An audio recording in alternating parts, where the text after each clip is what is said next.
Welcome to the Australian Weight Loss Surgery Podcast, where every 2 weeks we explore all the aspects of the weight loss surgery journey. You'll hear from a range of experts, including bariatric surgeons, psychologists, patients, and dietitians, sharing up-to-date informative advice to help fast-track your long-term weight loss success.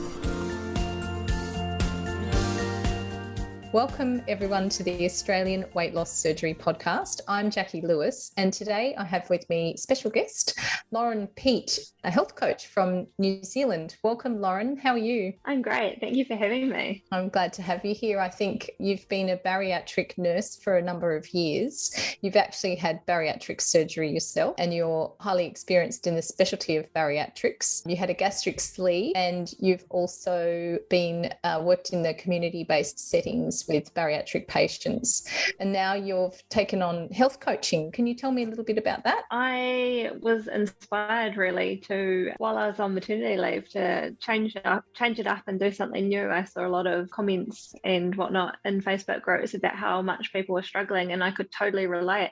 And I thought, you know what, I could be a fantastic support for these people who just have questions that, one, sometimes their team just can't get back to them in easy time, and two, it gives me an opportunity to do something a little bit different, change it up a little bit, and take all my favorite parts of nursing and put it into clients in the community. Absolutely. What are the connections between the health coaching and the nursing, do you think?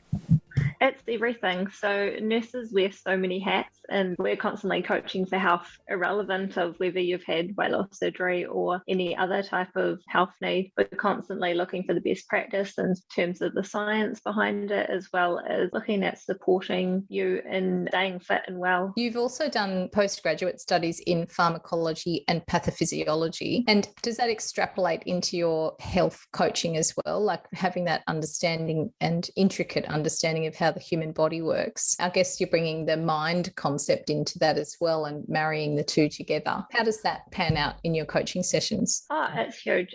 So basically, in one of my past roles, I worked with prisoners. So I very much know how to tone things down to a level that people truly understand without taking out all the medical jargon, but giving them a thorough understanding of actually how the weight loss affects the changes in their body, whether as you lose weight, cholesterol levels actually increase because the fat cells are broken up and placed back into your bloodstream. Many people get pulled up in that year post-op by their GPs, and they're going, well, actually, you need to change the way you're eating. And a lot of people sit there going, I am. And that's just because it's those fat cells getting broken down. And so it's so easy for me to actually explain that science to my clients in a way that they understand, and then work in that mindset. So let's ignore, to an extent, what the GP is saying there and focus on staying on track with what we're eating and changing your habits to get you so that it's sustainable long term. That's a good point. It's knowing what is a problem and what's a transient change, I suppose. And that's a big one. I think a lot of those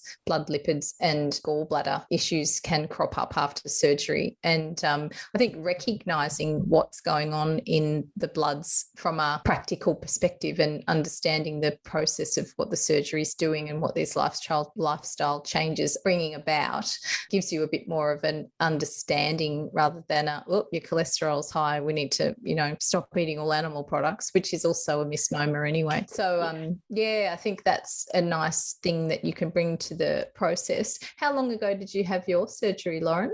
So I'm 2.5 years post-op, and you had a sleeve? I had a sleeve, yeah. Yeah. And I've lost over 54 kilos, and truly changed my life. And if you ask anybody, I'd sit there and say it's the best decision you could ever make for your health. Oh, absolutely. And what brought you to the point where you decided to take on having bariatric surgery? So it was actually my wedding. Oh, really? I got to 124 kilos, which is on the lower end of things for some people that end up having weight loss surgery. But it was a BMI of about 40, and I'd spent the whole time leading up to my wedding trying to lose weight, and I was just getting bigger and bigger, and I was over it. I was like, actually, the reality is my kids, I've got 3 little girls. I need to be there for them long term, and I knew I was on a fast track to probably not seeing my 60th birthday. So yeah, it was an absolute big decision for me, but my husband's been absolutely fantastic and on board, and I just knew the science behind it as well. It made total sense, and it's worked. Yeah, absolutely. And yeah, I guess you do your own coaching as well, right? And so you've obviously are you still nursing, or have you taken your focus straight into the coaching side of things and looking after people from that perspective? It's funny you say that, because a lot of people ask me, are you going back to nursing? And my response is always, I'm still nursing. So I'm a coach, but I'm just, I'm nursing in a different respect, really. So I can in my job, I can liaise with GPs if they need me to. So it's a totally holistic approach to nursing and my clients in the community. I can talk to their GPs around, actually, maybe you need to look at doing these blood tests, because sometimes the follow-up in the community isn't that great by their surgeons, because some surgeons just have too big a client load that some things just get missed. And that's just the reality of the life in the medical profession. But having someone like me who can actually sit there and do a little bit of the extra legwork for them just takes a bit of the pressure off, and my clients know that they're well supported in that respect. That's a great marriage of those two components, isn't it? I think a lot of the time when you take on a coach, they're more looking at your mindset and, here's the next thing you need to do to change the way you think about that, which is a great skill to have. But to have that medical component also blended in, it'd be great value for your patients, for sure. Oh, 100%. And then chucking in the third factor of having had the surgery myself, so completely understanding the emotions and the physical side that they're going through. I really, if I was to try and expand my business, I don't know how I would do it, because there's not many people out there that are like me. We all say that it's like you need to get into cloning as well as coaching and nursing. That's it, yeah. It's a brilliant marriage. And so how much value does having you as a health coach give to your clients? What sort of outcomes do you see for them, and how do you feel that the process you use is impacting on their success? Oh, it's fantastic. It's absolutely massive. It's more than I could put into words. It's basically an intensive support system for them. I offer a lived experience, and I couple that with the science and the medical knowledge, and I back it all up. So I can explain to you what's going on with your health, what medical conditions you have, what medication you're on, why you're on it, as well as, I guess, the nitty-gritty. Sometimes people look at medication. I know I'm not a pharmacist, but my life as a nurse has been medications. And I had a client the other day who said, oh, actually, I'm taking this medication, but I have to have it with a cracker because I need to have food. And I'm like, well, actually, you're taking omeprazole, so that lines your stomach. So it's not actually as vital to have a cracker. And if you do think you need to have something in your stomach, maybe have a bit of protein instead. Having someone to say that, where people just sometimes are floundering around just trying to make up the rules as they go along. That's true. And I think we see also that people are given some, set of meds to go home with from the hospital. It might include the Nexium or, different things they need during that period. And they may miss that next appointment, so they don't get the review. And then they just think they need to keep on taking that. So a lot of it is that, particularly as your body's changing and the weight is reducing, that meds need to be monitored on a regular basis as your progress goes along, so that things stay in balance. And some you won't need, or, for too much longer after the surgeries, being that it's metabolic, there's a lot of changes in that as well. So yeah, to have a second set of eyes that's, often more regular than the times that you get to see your dietitian or your surgeon, it's a real win. It's great. Yes, it is. Yeah. And so when should one explore getting a health coach? Would it be immediately, or is it a longer term thing? What do you find is the norm? Yesterday. No. So it doesn't really matter at what point you reach out and get a truly valuable health coach. The point of the matter is, if you're struggling with your mindset, or you're going to struggle, whether it's pre-op or post-op, getting your head in that right mind frame and getting that intensive support that you need is going to be invaluable. So I basically say to my clients, I'm giving you a toolkit, pick and choose what you want to use, but remember that there's always other options. And, for the duration that I'm working with you, I'm available almost 24/7 to, sometimes I've got to sleep. Having a 5-month-old, and maybe not that much, but yeah, I get there. Yes. But basically having that toolkit's going to lead you to succeed, and it's just a matter of reaching out, getting the support you need, answering those nitty-gritty questions that you're like, I really don't want to contact my dietitian. I know they're busy. I can't talk to my surgeon for another 6 months. Just in your GP, you've got to wait 2 weeks to see them as well. But having someone that's just kind of on the other end of Facebook Messenger going, oh, yep, I can do that. That's fine. Yeah. Or, maybe try this instead. It's all you need, a 2-second conversation, but it makes all the difference. I think you're right. It's that consistency of the care and the feedback is, you're right. Some people are posting in our group that they've got such and such going on and they can't see their GP even for 3 weeks. And how do you fast track that? Whereas if, you do have somebody that you can bounce a few things off, which also is a very reputable source, I must add. Quite often we see some interesting questions posted in Facebook groups about, random pain or things that are going on. And we're like, that's not a place for Facebook. That's more someone who can tell you what you need to do with that. So it's a safe place to go as well, I would imagine. So how does a coaching session look for someone who's just stepped up to the plate and decided that you're their coach? How does it look from the beginning? So the first session is all very much about gathering your health background and how far post-op you are, what your medical conditions are, that kind of thing. Offering a little bit of advice around where you're at and what your burning hot questions are. Mm-hmm. And then the whole program gets really tailored to you specifically. And so it's so flexible. You kind of set the pace of what you're wanting to discover about yourself. And with so there is a bit of a program kind of timeline for me, but I very much tailor it. So if you're having a bad week, we don't have to do what I had planned. We'll just sit there and chat about what's on top. And we might cover that later, we might not, just depends on what direction you're headed. So every 4 weeks, I mainly do a 12-week program, and every 4 weeks we set a new goal, and that doesn't mean that the last goal gets deleted. We just add and build onto it. And every week I also offer my clients action points to little bits of, I say homework, but it's not homework because there's no test at the end of it. Just little action points to kind of take home and apply into your everyday life. That's over and above what you're doing to achieve as your bigger goal. But yeah, and the feedback I've had is that that's been really invaluable. Even things as small as getting out of bed in the morning, putting your feet on the ground and going, today's going to be awesome. Very much a mindset, isn't it? And rehearsing those thinking patterns that will create change. And I think when you're going through this turning life upside down, as bariatric surgery will do, it feels like there's so much to change and that maybe you're not doing enough. But I think that realization of those little everyday small, we call them atomic habits, little tiny things that just change your trajectory if you're doing them on a regular basis. And I imagine that's kind of who you are for these people, is a reminder of, here's how we need to approach life, and this is the attitude we might bring to it, and here are some tools to practice and to get you there. Yeah, it's a great combination, I think, just to have that little person sitting on your shoulder and someone in your corner when you're feeling like things aren't as easy as you'd like them to be. Yes, definitely, and that sums it up so well.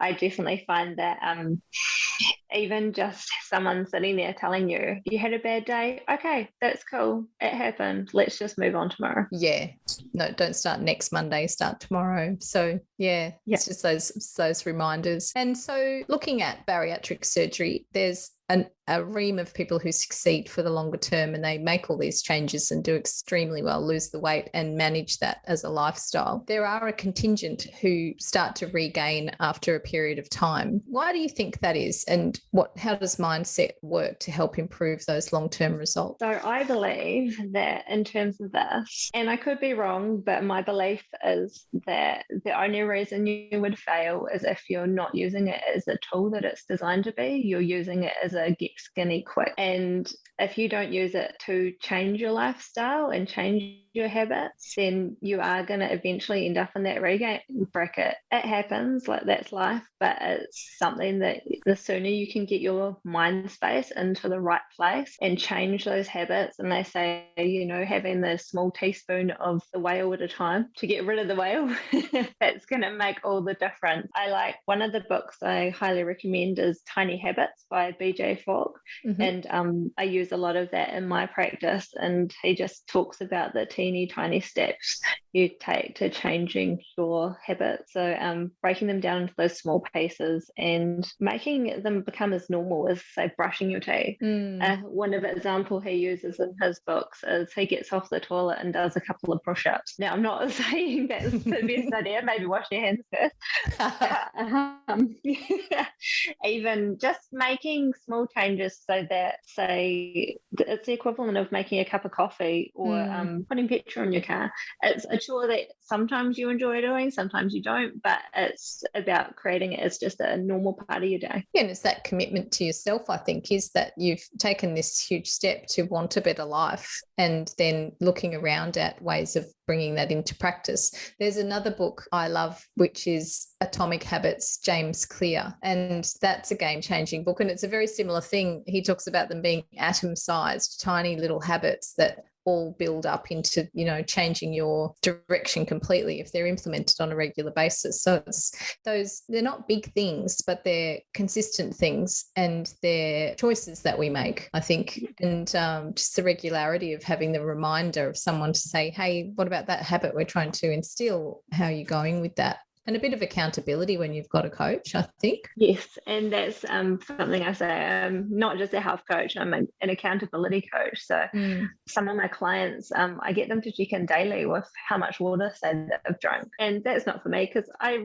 don't mind, but it's about keeping them on track so them knowing, oh, actually, Lauren, if I don't message, Lauren's probably going to ask me. So it keeps it in the back of their head. Yeah, it's those constant reminders of, this is what we're setting out to do. And I think all of the best intentions of goal setting and writing things down for yourself are great, but if you're not being reminded, if you don't pick up that book again and have a look at what you wrote, it's easy to just kind of write them down and forget about them as well. So it's good to have that reminder. And life gets busy, we all know that, but it's about actually, as you said, we had the weight loss surgery, so it's about putting yourself first and going, I deserve so much more and I'm so worthy of it. And that is a huge component of the thinking that we need to impart, is this self-regard and treating ourselves as we would our best friend. How do you access that in someone who hasn't been doing that? What are your thoughts on, bringing them to a place where they're like, no, I do deserve this? And I think that's what kind of does underlie some of these regain situations and failures, is that people start to succeed and they're not used to it. And then the saboteur will come up and send them back to where they came from. How do you access that part of a person and kind of turn their thinking around to really understanding and self-care and self-regard?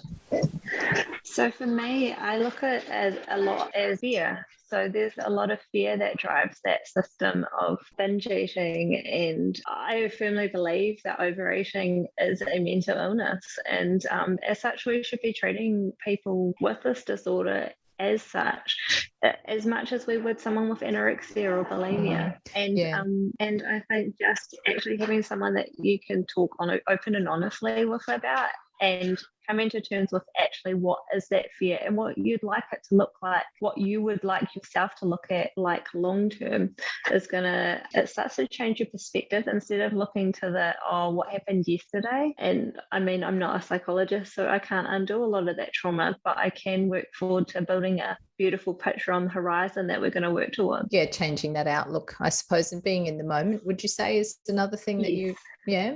And what kind of tools do you bring into that when you're trying to get someone to be present in that it is disordered? So it's bringing order into a disordered situation. Yes, so that is a huge component, is getting your house in order is something that I teach pretty early on in the course around you can't have an organised functional life if your headspace in your house is absolutely unorganized. And so it is the small action points that we put in place to just slowly work on that, as well as identifying what our triggers are. That's massive with my clients and why they're reaching for that comfort food, which is the whole reason why most of us got to the weights we did in the first place. Yeah, correct. And replacing that with something more constructive. Is that the approach you use? Yes, it is. Yeah, I think that's the other thing, is that we look at this new lifestyle and we remove all these things that used to, help us to feel good or give us that hit. And there's links to the dopamine pathway and the reward system, and food just speaks directly to that. So there needs to be something that is equally as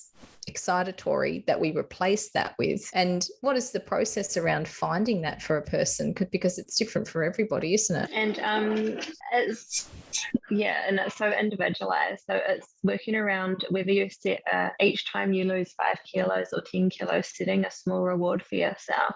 And that may work for some people. It doesn't work for everybody. But whether that's going for a small clothes shop or a large clothes shopping spree, it really depends on where everyone's at there. But it can be as much as, I don't know, taking a trip to the beach with the kids, even the small things. So myself, for my birthday this year, I decided to get an adult scooter.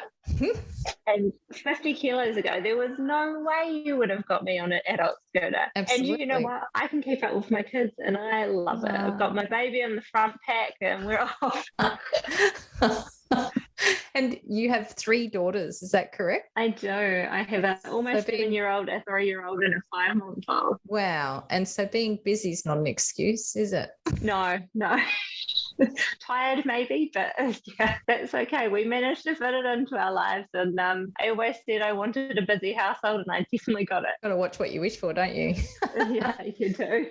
3 girls is a handful. Good on you. And so I have one more question, and it's more around, how do you on a day-to-day basis manage 3 young children, your own lifestyle and your journey, and then everybody else's? What are your coping strategies for when things do get really busy? So I also promote self-care, which is the fundamental. Everyone should be doing self-care. My shower at night before I go to bed is my happy place. It's my 5 minutes. Well, it's a bit longer than that, where I don't have to worry about anybody. I'm like to my husband, see you later, I'm going for a shower. Wash the day off. That's pretty much it. Yeah. And it's been organised as well. So one of my clients I'm working with at the moment, we're literally reorganising your fridge and reorganising your pantry. Yeah. And a lot of people, we've not been shown how to do that. No. And it's not something that's natural. It's you either are shown how to manage your food that comes in and food that goes out. I know we have a great system of, food goes into containers if it's not been eaten at that meal, and it goes into the fridge. And then what happens with it after that is anyone's guess sometimes. So definitely. It's a process of, each week reminding yourself of what it's like a stock control environment, really, and making sure you've got all the things on hand that do keep you organized, keep your portions managed, all of that sort of thing, and feed your children. Yeah, at some point. And how has that been a benefit for you? I mean, you've obviously changed the way you live your life and the way you eat food and that sort of thing. And now it's part of the family way, I would imagine. What are your thoughts on, what we're handing down to our children, our beliefs around food and the way we do food? How has that changed for you?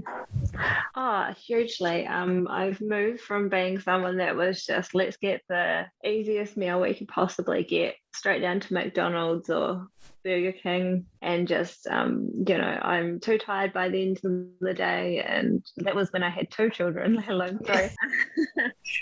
So someone who actually, I look at my kids and I'm like, you deserve so much better. But also, planting a veggie garden, having the kids involved in that, they get to choose what goes into the veggie garden. They're lucky enough that their grandparents own a farm, and so they get to see where the meat comes from as well. And that whole process, that's brilliant. Yeah, and just that reward of them, especially seeing the vegetables that come out of the garden and go straight into their meal, and they're more likely to eat it.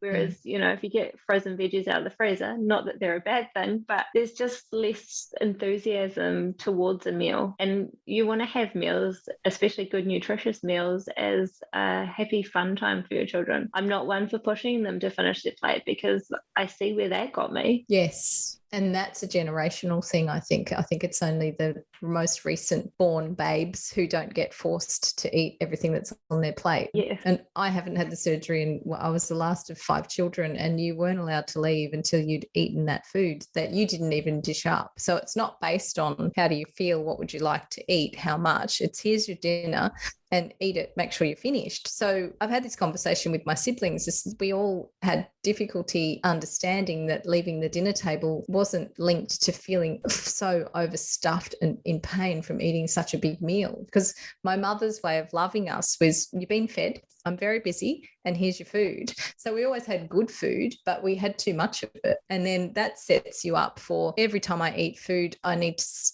be stuffed full, and that's what a meal is. So when I left home, it took me a long time to recreate my habits around how much is a meal and when do I stop eating. And I can. I don't have to sit here until I've finished eating. So it's all of those that becomes the way we feed ourselves, those, you know, younger beliefs and systems that are in place at home. So educating your children around where food comes from and, you know, how it grows and all that sort of stuff, it makes it quite wondrous, and it's a journey rather than slap on the plate, here's your meal. And it doesn't have to be a wondrous journey every day of the week, but it's nice for them to have that empowered decision making around, you know, I've got beans or cucumber, which one do you want? And then they think they've made a choice, and that's great. Yeah. That's how I did it. You've got two choices. Which one would you like? So, you know, it's what we offer as a choice is clearly how they start to live their lives, you know, for the longer term. And then that becomes that generational change. I mean, obesity is such a familial link to, you know, that families have this surgery, different married people have this surgery because they have the same ideas around food. And I think, you know, when you have done that and changed your understanding of what food is and where it comes from, and you impart that on your children, you know that it stops with you then, and they get another opportunity of having a different understanding of the world and, you know, perhaps their weight and their health more importantly. So I think we need to think as adults who do have kids in the house, just what responsibility do we have for ourselves, keeping ourselves healthy for them, but also to teach them how to manage themselves throughout their lives as well. I think they're starting to do that better here, at least in primary school. When my son went through, they've got some great public health programs around food and growing food at school, and Stephanie Alexander's public health program of, you know, the kitchen garden. And now children are going home and showing their parents how to do food, and they're saying, I want to do this, you know, because they're learning it at school. And that's, you know, then permeating the household as well. So we're slowly getting there. I don't know, in New Zealand, how are you experiencing that with your children? Yeah, definitely very, very similar. I know there's a lot of move in New Zealand back to having school-based meals where, because there is a high level of poverty as well around the schools actually providing nutritious meals for the kids, which I think is absolutely fantastic. But I really wish, and I hope we see in the future, a lot more education for our young people, you know, that even the 18, 19-year-olds who are finding their feet just around how to successfully get the nutrients and food that they need to fuel themselves, not just empty calories. Yeah, absolutely. Changing what's available, and also, even if it is available, changing their thoughts around whether they want it or not. I think that's where we have to go now, is that so much is on offer the minute we step out of the house. There's the supermarket even structure, you know, different foods are at eye level because it'll make you want them. So it's like we need to educate our kids around, well, they're doing that, you know, this is a plot for want of a better word. This is placement so that you see it and you want it, and you have to understand that you're being marketed to, so you have to be aware. And I think that's the big key as well, is have that mindset of I'm in charge of what goes into my body. I won't be, you know, had everything thrust at me each time I leave the house. Yes. Which is very hard at home. That's another good way of doing it, is paying cash. Yeah. It means, for the very first time, I went to the supermarket in a long time, and I had cash because I'd left my cards at home. So I had a budget for the first time in ages. And that was really interesting, because when you've got your card, you know that you've got choices outside of $50 that I found in the console of the car.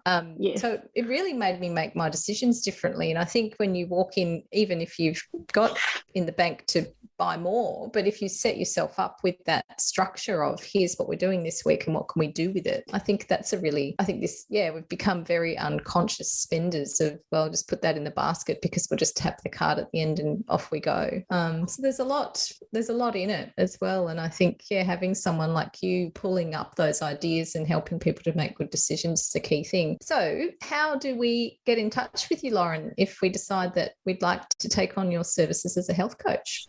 Well, at the moment, I'm based on Facebook. If you search at Lauren Pete Health, you will be able to find me.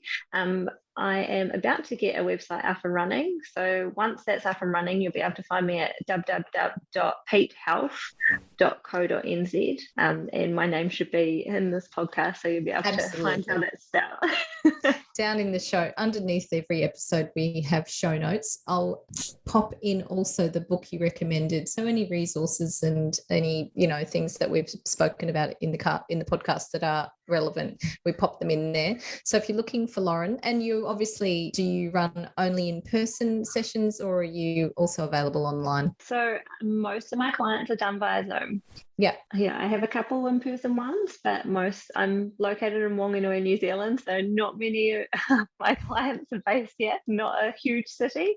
But so I basically can operate anywhere in the world if you need me to. Pretty good, isn't it? We've become, and I think if anything good came out of COVID-19, it was this, like we just bring the world into our living room really easily. So again, we're not dictated to by the local health coach. We can have whichever health coach we want. And should that happen to be you, it doesn't really matter where you are. Yeah, exactly. Yeah, it's amazing. We've come such a long way. So thank you for your time and your insights into the mindset changes that are needed to be implemented around that long-term success after weight loss surgery. I think you're doing a fantastic job. Thank you. I really appreciate it being included, and I hope to see more on the podcast, and I hope to hear from anybody that actually thinks I need your help. So I'll be here waiting. Absolutely. And we'll pop your email address in the notes as well, so it's easy to reach you. Thanks, Lauren. Yep. Wonderful. Thanks for your time. Thanks for listening, and just before you go, we would love to hear your feedback, so please give us a rating and review. For other interesting topics of conversation and inspiration, come and drop into our Facebook community at BN Bariatric. If you've enjoyed our podcast, we hope you will share on your Facebook or Instagram and hit subscribe so you'll never miss an episode.